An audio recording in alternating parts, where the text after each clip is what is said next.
everyone. Welcome back to Mindset Teaching Outside the Box. We are your hosts, Jillian Willie, And Eileen Edwards. and today we are going to be sharing some mindfulness tools. Yeah, mindfulness tools that I think are really simple and easy enough to use with kids.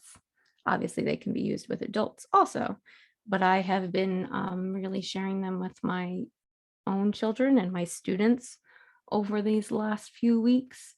And they're pretty basic, pretty simple. I'm excited for this. I think it'll be really good to share these, and as you mentioned, to use them with any age, even little kids to get the exposure all the way up to adulthood or elders even. Anyone can use these in any situation. So our first one is called a mindful body. So a mindful body, one misconception is that a mindful body would be one that's perfectly still. But I always tell kids that a mindful body doesn't necessarily mean sitting absolutely still. It just means that you're seeing if you can make your body a bit more still. It's basically what it comes down to. It's like stilling yourself, not perfectly still, but stilling yourself. And I've also asked them to ask themselves if they feel like it feels active or does it feel still? When we have a mindful body, do we notice that it's tired or maybe it's energized? Maybe when you're becoming more still, you notice that um, you have some type of discomfort or soreness, or maybe your body's at ease. And so being mindful of our body and bringing more stillness to it can help pick up on things that are happening in the present moment that we might not realize. So this is like I'm making a connection to other episodes, and I just want to make sure I'm on the right track. I know you've said before, I think it was in being present that we talked about this, that when you're present in the moment and you take time to listen to your body, you can notice when you are tired, or maybe you have a pain or an ache you didn't realize you had. Is that kind of what you're talking about too here? Yeah, Okay. absolutely. So a lot of times when I'm like leading meditation, I might mention that they can kind of still the body, but then focus on a particular spot of the body. As adults, like you might want to focus on your hands, or maybe it's your feet. I know we've done that inner body meditation, in here a couple of times, um, or you might even feel the tingling in your hands. You can feel that energy when you become more still. So there's that, which, like I said, I bring up in meditation a lot, but this isn't even so far as that. This is just really basic, just seeing if we can get ourselves to be more still, which then brings our awareness to the present moment. And it might just be that you realize your body needs something. Maybe it needs sleep. Maybe it needs to use the bathroom. Maybe it's hungry. I had a student who was like, oh my goodness, I didn't even realize how tired I was. Or another one said, I have like a pain in the middle of my back and I don't even know where that came from. Um, and so just being more aware of our body, which can also, not only is it a mindfulness tool, but it can also contribute to self-care, which we talked about last week. Mhm. Yeah. So I'm thinking, how would you, or how have you with your students taught them this? Do you take time to just stop and you tell them, kind of what to do, or think about or focus on, or how do you do that? Um, well, I had gone through the mindful schools training for both individual and classrooms. So part of that training was being able to talk through these tools with kids. And a lot of what we do is we use like the tools that we've already talked about. So like the mindful body was the first one I did with them. And so I use that a lot like in future lessons, but like initially it was just having them sit, having them sit at their desk and then having them see if they could still their body and then giving them, it might only be 15 seconds. It's not long, giving them a short period of time and then asking them, what do they notice? Like, what do they notice in their body once they become more still? And then have them um, take some time to sit with it again and see if they can just get it a little bit more still. Um, and then what do they notice? What things came up for them? Um, and so a lot of it is just like turning and talking and sharing, what came into their awareness. Um, but then those conversations can be referred back to when we have future um, lessons. And it's funny because I actually sent an email home to my families that mentioned a few things that we covered over the last couple weeks. We obviously had some mindfulness lessons. We did some things with math and with reading and with social studies and leadership. And so it was just a couple of bullet points in each of the areas to kind of talk with their children about. And the only emails that I got back so far were all about the children coming home and sharing about their mindfulness tools and that some of the families are um, trying to then incorporate those at home, which is the whole reason why I'm doing it. That's awesome. Like, that's really good feedback that you would want that the kids are coming home and bringing it back to their families. As you're sharing this, what I'm thinking about my kids and the group that I haven't been in school really, because you can't count last year. Yeah. Um, Oh yeah. I mean, I obviously a year and a half, that's for everyone, but they were kindergartners when they were in school. So they really haven't been in school. No. So they have no clue. Yeah. So the first couple weeks have been for everyone. I'm not saying it's just my grade level or anything like that. Just speaking from experience. Oh, we're seeing the same thing. Yeah. It's been it's been interesting.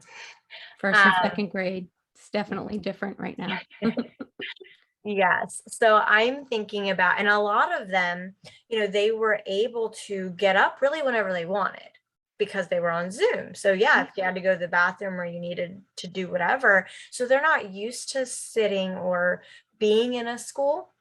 So I'm thinking about how powerful this mindful body teaching them this, how it could help in those moments rather than saying, sit down or, stop doing what you're doing or, and those things that you kind of naturally say that come out with the paradigm Yes.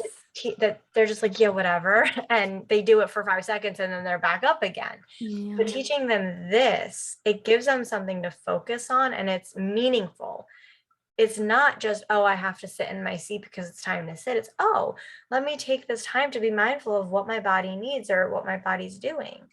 Because then maybe they'll realize, well, I need to be standing, and then we can work through, here's an appropriate way in this setting that you can be standing or get that movement, but when you don't understand it, it does come off as just crazy energy.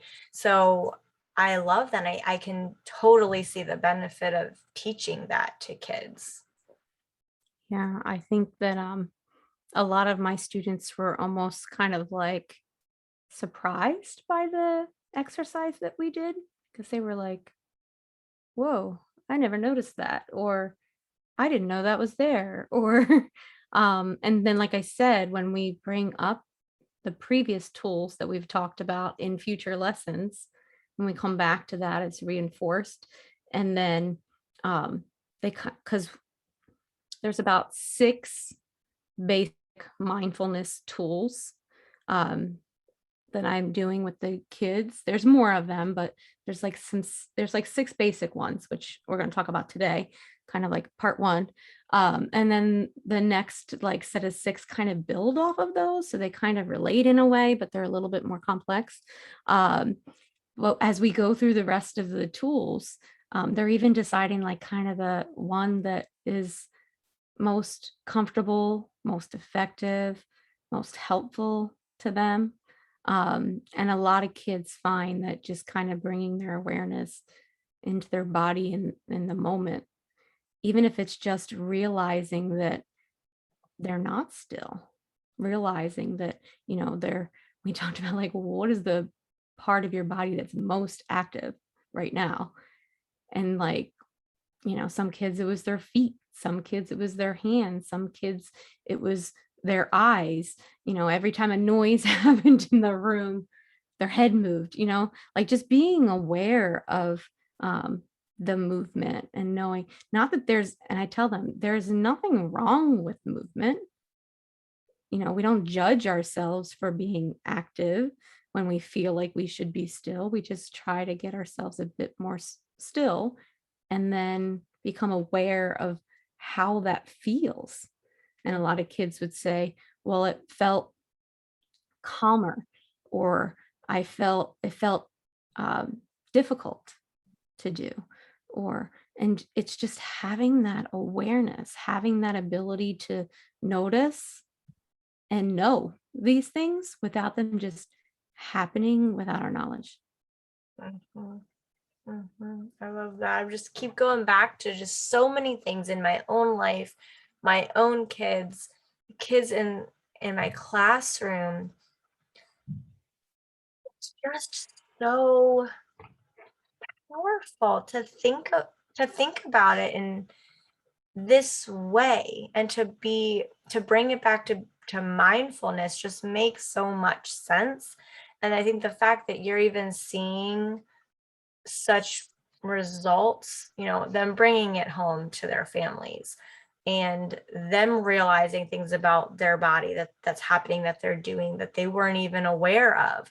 I think it shows the power of presence and awareness, which we've talked about before, and mindfulness. I mean, it's all goes together, it's all very similar, Mhm. but it just isn't. Even now, like, I was kind of thinking about, well, what do I feel? And I noticed like I had a little pain in my back, and then I readjusted myself and it went away. And it's like I wasn't even aware of that until I took a second. It just took 5 seconds to just think, what am I feeling right now? So I love that 100%. I think it could help so many people out there. Yeah, and then imagine all the things that we ignore without purposefully ignoring them. Do you know what I mean? Like, mentioned the pain in your back. It's like, but meanwhile, had that not happened, you would have just sat there with Mhm. it and not readjusted, not given your body what it needed, at the present moment. And so, yeah, it's really about the awareness. And the second tool, um, which is another common one, is mindful listening or mindful ears. I've said a few times to them. And it's just being able to notice the sounds that are around you. So noticing how it feels to be quiet. So instead of like, how does it feel? What do you notice when you're still? What do you notice when you're quiet? You might notice it's not that you're going to notice that it's silence. You're going to notice sounds that are in your present moment that you didn't know were in your present moment. They really enjoyed this one, I remember. Um, hearing birds outside or hearing another grade level playing at recess outside, hearing the fan from the smart board.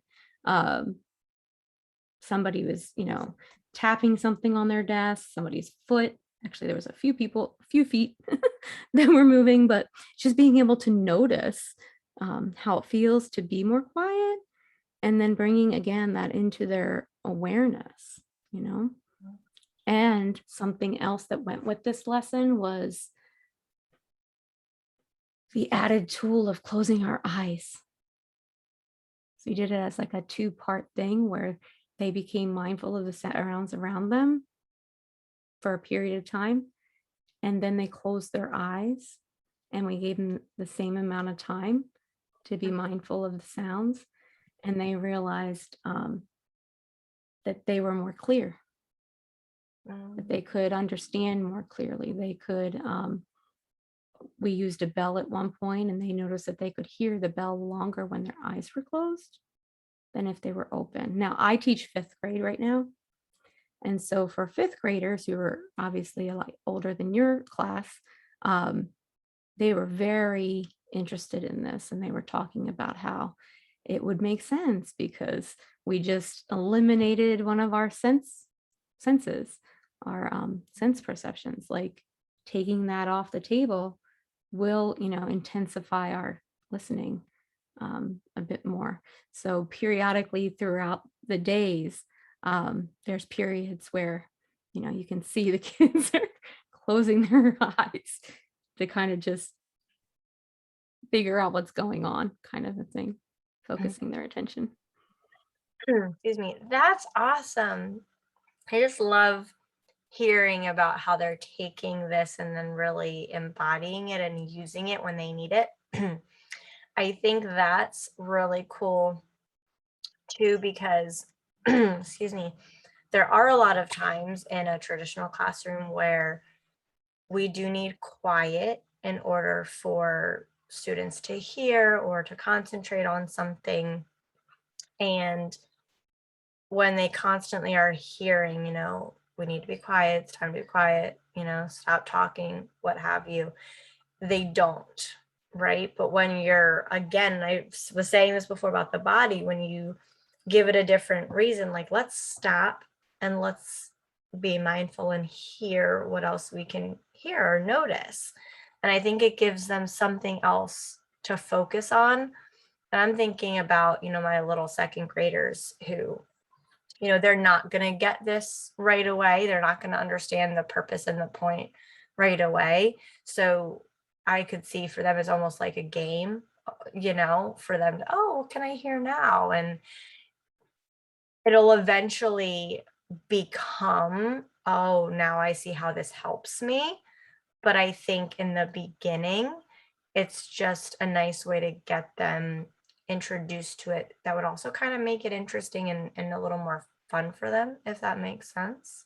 Well, I'm thinking even um, one of the other tools, um, like I did mindful listening second because it's the one that probably comes up the most in our classroom.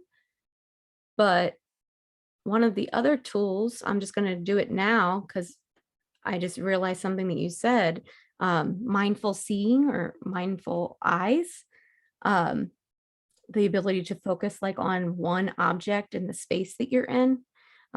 It can be a specific object, or sometimes it can just be the activity of noticing something that they never did before.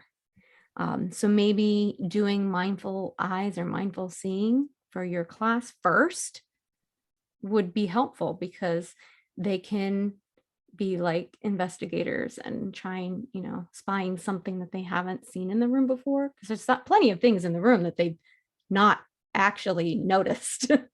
And Mhm, so maybe doing mindful eyes first and understanding that idea of noticing something that you weren't aware that was there, mhm, and it's actually physically there. And then noticing how it feels to find something that's been in your present moment and in your space that you didn't even realize. And mhm, then maybe doing mindful listening after that, because then applying that same idea that there are plenty of things, sounds going on around us that are just being filtered out. And, people think of filters as a good thing.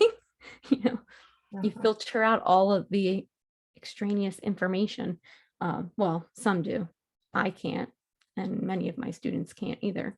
But filtering out those things so that you're focused and not distracted. Um, but all of those things, those sounds, those objects, our body, all of those things are our present moment. mhm. And that's what we're trying to get. We're trying to get ourselves into right now. And Mhm, all of those senses, all of those things are bringing us here, anchoring us into the present moment. mhm, So maybe like a switching of the order might help. mhm. I like this. I'm gonna do this week. I'm gonna make this like part of our morning meeting to do these. Um, I want to ask a quick question. And then I have a connection too. I'm trying to think which one do I want to do first so I don't forget. But I want to ask this question because I think it's more important. Um, when you introduced these, did you do like one per day or did you do one and then you practice for a couple days? How did you introduce and roll it out? Um, I was doing one a day. Um, but you know, the day gets away from us. We were doing them as kind of like an afternoon class meeting type of thing. And some of our afternoons have gotten a little chaotic, to say the least. And so there's been a couple of afternoons where we haven't gotten in a lesson, but we've had a conversation about mindfulness. We haven't necessarily introduced a new tool, but we have, kind of reflected back on the ones that we already talked about. So there have been times where um, we've gone a few days. And I am thinking in your case for a younger grade, that probably would be more beneficial, Mhm. not to just bombard them I with all of know. them. Give them some time to digest each of them. Yeah, I agree too. I was curious how you did it. But yeah, I really like this a lot. And then I wanted to make a connection. Um, just this afternoon, my parents came over and we were playing outside when they got here, and my neighbors have a fence, and my mom was like, my kids were climbing on the fence, and she was like, "Oh, is that a new fence?" Like, no, it's been here the 4 years that we've lived here. And it was just like I made that connection of she's been here so many times in the past 4 years and she never noticed the fence, and it's like, and I know it's happened to me too, but it's something that I don't think and I don't think any of this we stop to really think about or do, but just to have those experiences where you go somewhere a lot and you don't see something that's been there the whole time, it just kind of brings us back to, wow, we're really not paying attention. So how many other things are we missing? Yeah. Not just things that you're seeing, but messages, from your angels or source or whatever you want to Yeah. call it, or opportunities, that come our Inspiration. way. Yeah, inspiration, absolutely. There's so many things that we're missing by not being in the present moment and being mindful. So that just kind of was like a connection and a hit home moment for me.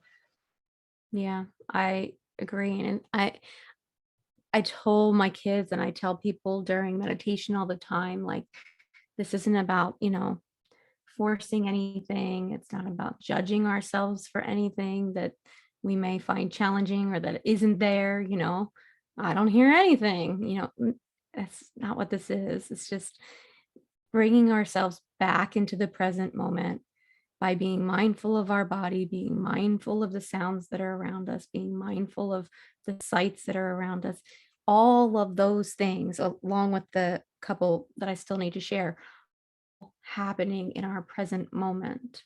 So Mm, it's not that people maybe necessarily aren't paying attention, but they might be paying attention to things that aren't the present moment, things that bring us back to the past or things that, are always bringing us to the future. And I actually had a student, I can't remember which one it is now.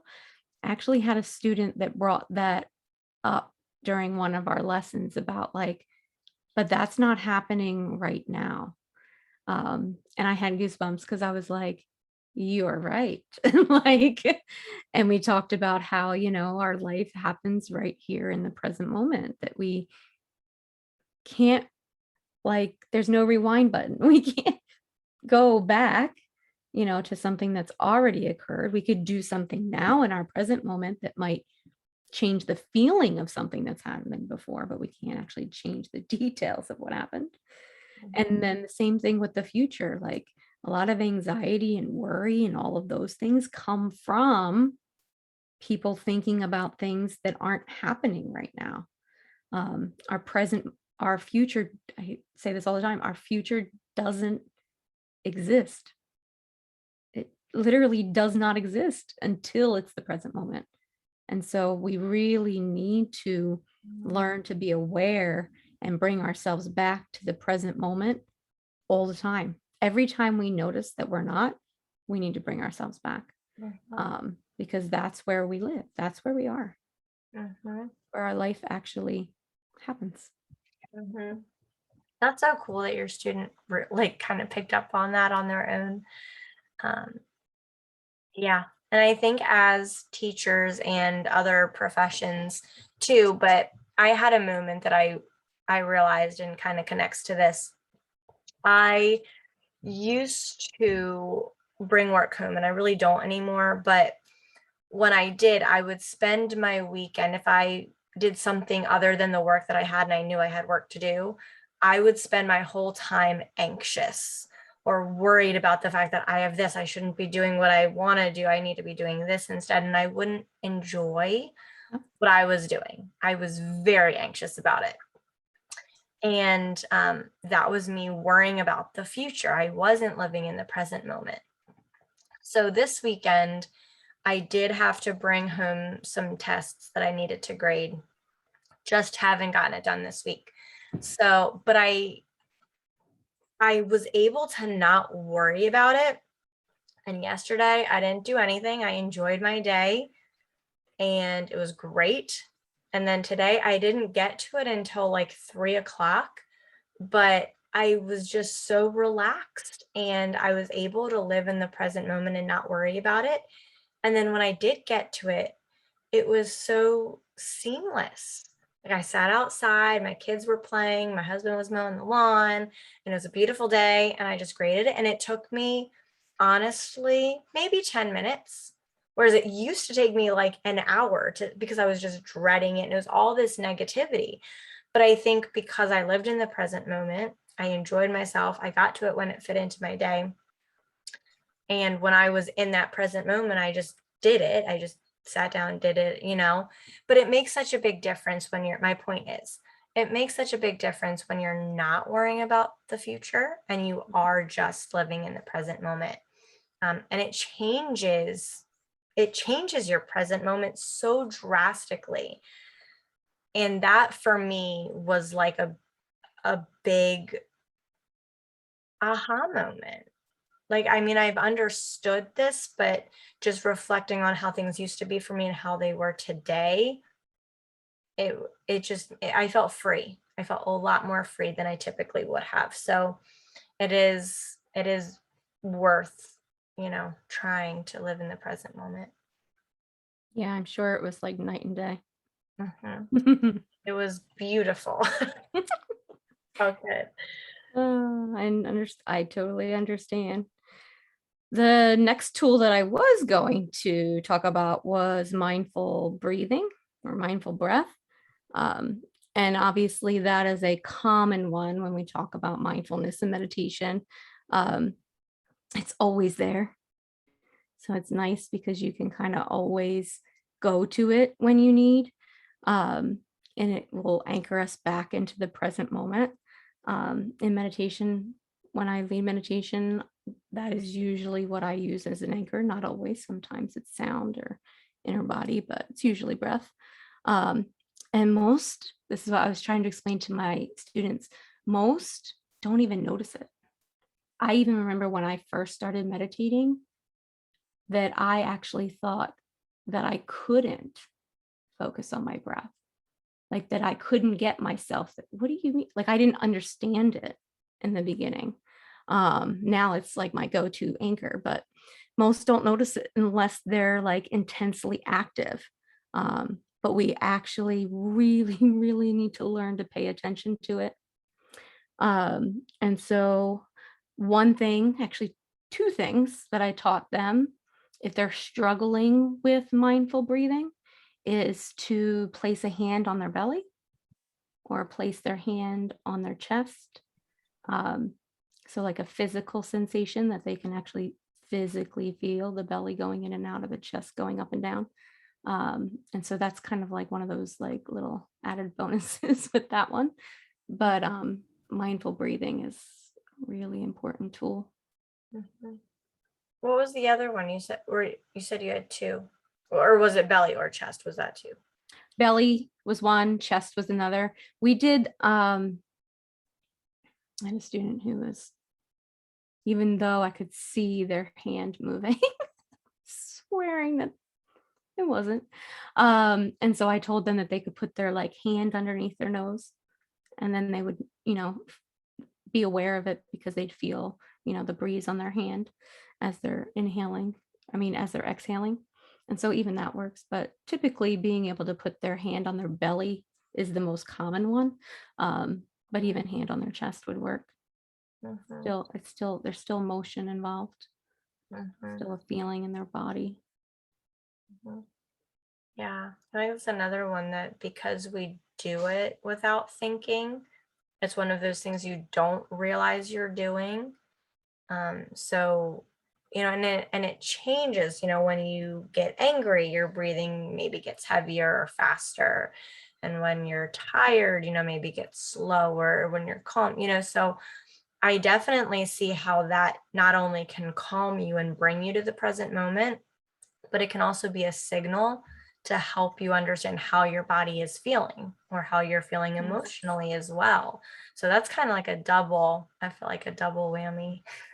Yeah, I feel like it's good too because I know when there's difficult emotions that come up in a classroom, when they have almost 30 of their peers in the space with them, they might feel like, they're even looking at them, even though most times they're not. Mhm, And so you might say to, focus on your breath, focus on your breathe, like the idea of being able to put their hand on their belly or put their hand on their chest gives them more of a focus than just telling them to breathe when they're like, I am, but their breathing might not be at a pace that it needs to be at. You can even, I told them ideally we breathe with our nose, breathing in and out through our nose is how it's, naturally supposed to be. Now, there are lots of people who, mm, breathe through their mouth. I have a couple people that live with me that do. Um, and then, like just trying to get into the habit of, breathing in through your nose and out through your mouth can kind of get you into more of a rhythm and a pace, not in your natural breathing. Your natural breathing is going to be whatever it is. Um, but if you're, going through something, sometimes even something like that, hand on the belly, hand on the chest, or breathing in through your nose and out through your mouth gives you like a focus in that moment. mhm. Yeah, that makes a lot of sense. I've never personally had that. I've always been able to be aware of my breath when I focus on it. But I think for kids or for people who just They're aren't in their mind. feeling it, yeah, I That's what it think was for me. great a great way to kind of anchor yourself to that to feel it. And I love that. I love all of those. The three suggestions. Those are wonderful. Um, And, that actually brings me to the next tool. can I pause you real Yeah, quick? sure. Because we're getting to be like at the end of our time. So can we Oh, save them for next week? sure. The For sure. last couple. Mhm. Just don't want you to start and then we have to like cut off because this is really good and I don't want to get too lengthy here. But yeah, the next two are really good. I mean, they're all really good, but I think it'll be nice to share the last two. All right. So do you have any last remarks before we wrap up? Mm, nothing, just grateful for people to be here. That's all. Mhm. Me too. And if anyone uses any of these, mindful body, mindful listening, mindful breathing, or mindful seeing, feel free to drop it in our group. You can start a post. We can, we'd love to hear what you're doing. We'd love to hear any questions that you have. So come join our group, Mindset Teaching Outside the Box, on Facebook, so that we can share and support each other. We are also on YouTube at Mindset Teaching Outside the Box, where our episodes are posted. You can comment there as well with what you're doing, how you've used these, or any questions that you have. So, as Eileen said, I am also very grateful for everyone, and we will see you next time.